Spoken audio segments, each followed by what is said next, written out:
উত্তর দিনাজপুর জেলা ক্রীড়া সংস্থার পরিচালনায় রায়গঞ্জ স্টেডিয়ামে চলছে আন্তঃক্লাব ক্রিকেট লিগ।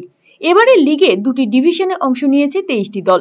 প্রথম ডিভিশনের দুটি গ্রুপে রয়েছে 10টি দল এবং দ্বিতীয় ডিভিশনের দুটি গ্রুপে রয়েছে 13টি দল। বৃহস্পতিবার লিগের দুটি খেলা অনুষ্ঠিত হয়।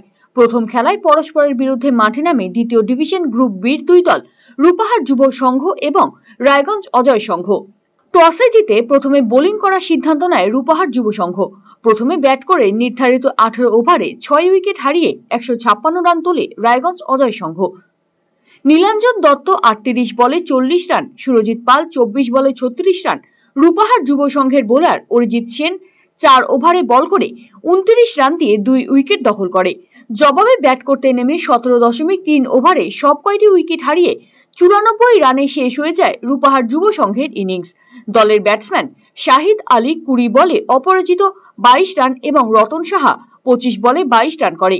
অজয় সংঘের বোলার নীলাঞ্জন দত্ত 3 ওভার বল করে 10 রান দিয়ে 2 উইকেট এবং অভিজিৎ ভট্টাচার্য 3 ওভার বল করে 27 রান দিয়ে 2 উইকেট তুলে নেয়। 62 রানে রূপাহার যুব সংঘকে হারিয়ে জয়ী হয় রায়গঞ্জ অজয় সংঘ।